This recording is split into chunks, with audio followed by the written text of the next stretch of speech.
this panel right here that we're looking at, this is a very unique panel, petroglyph site. I've seen literally thousands of petroglyphs, and this one definitely stands out, and I'll explain why. A lot of people have interest in this particular site. This is your typical Fremont Indian. Some people refer to it as desert archaic. You have the trapezoid type body figure. These are commonly found in the Uinta Basin. These sites, they're about 1,000 to 2,000 years old. Some people argue even older than that. And keep in mind how old this is. And you have people like this. I encounter this a lot, unfortunately. LM, that's obviously graffiti. So LM, you are an epic piece of shit in my book. But I don't know why people would do something like that. To understand this panel, first we have to begin with Skinwalker Ranch. And right now, you know, we're in the same area as Skinwalker Ranch. We're still in the Uinta Basin. And during the 90s, just take it for granted, most of you are kind of familiar with Skinwalker Ranch. It's been well documented. You had the Sherman family living there. They witnessed portals opening up in the sky. They would see craft come out of these portals.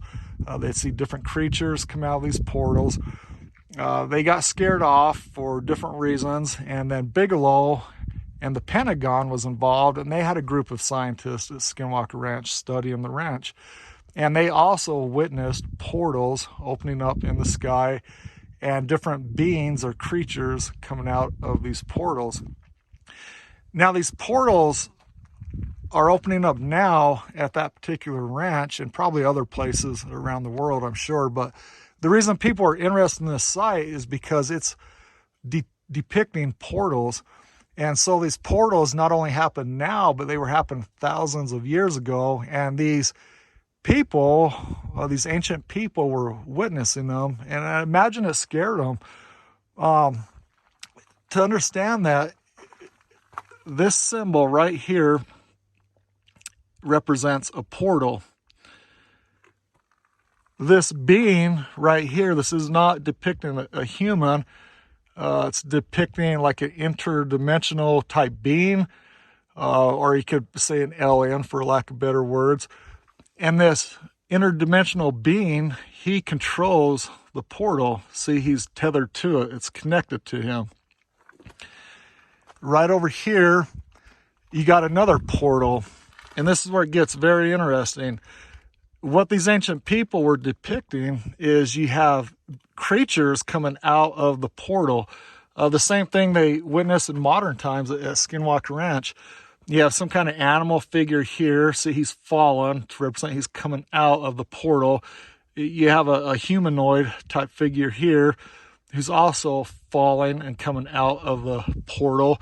This would be one of those interdimensional beings that control the portal. See, he's connected to it. He also has some kind of instrument in his hand. And then right here, this is very fascinating. Like I said, I've seen thousands of petroglyphs and nothing like this. It looks like the galaxy.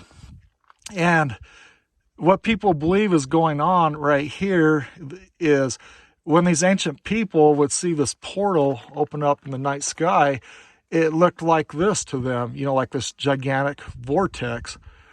And out would come, you know, these beings, these creatures.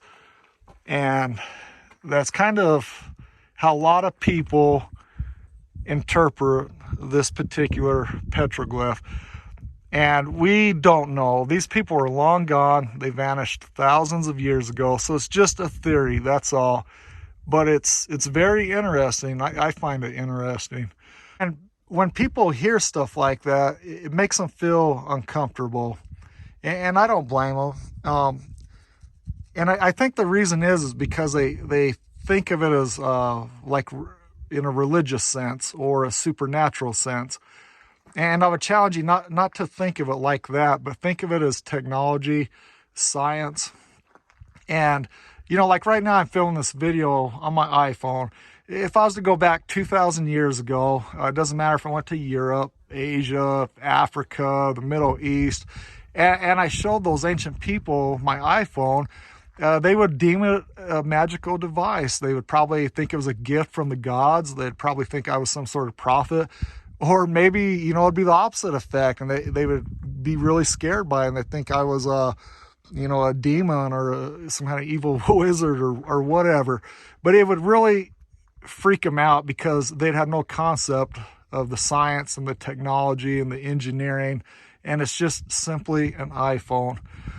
And think of these portals like that. Whoever these creatures are, or these interdimensional beings, it's just technology. It's a mode of transportation, a mode of travel, and that's how they travel through dimensions or galaxies or from planet to planet, like a gigantic wormhole. And if you kind of think of it like that, then it's not so spooky. It's not supernatural. It's just a matter of science, engineering, and technology. And these people are obviously very advanced. And they've probably been coming and visiting this planet for thousands and thousands, if not tens of thousands or hundreds of thousands of years. And, just like modern day, here in the Southwest, the Rocky Mountain West, we go up to the mountains. We like to see deer. We like to see elk. People go to the zoo. Well, these beings, they come here and they travel through these portals. And as hard as it might be to accept, we are the zoo.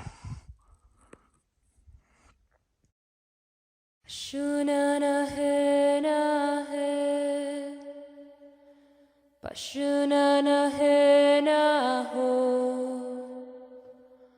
Unkatanka himayo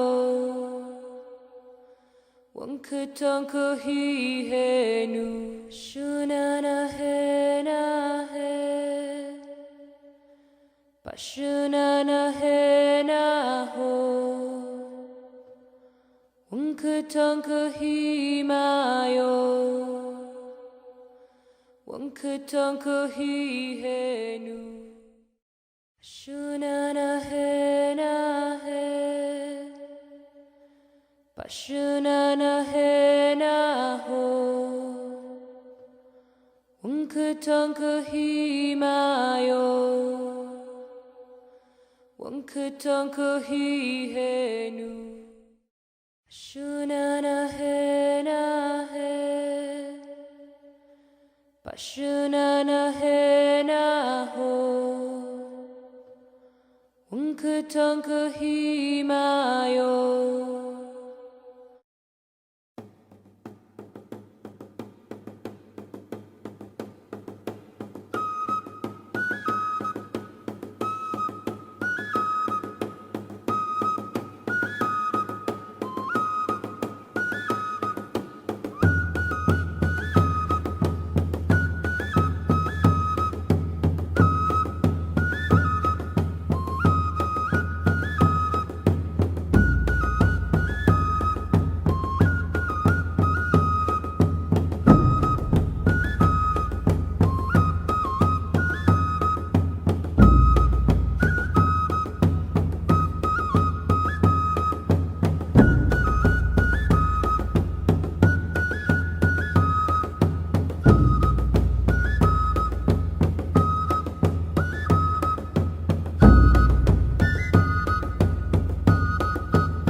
Chante waste oxila lagi estima han he beke waste weyohie Chante waste oxila lagi estima han he beke waste we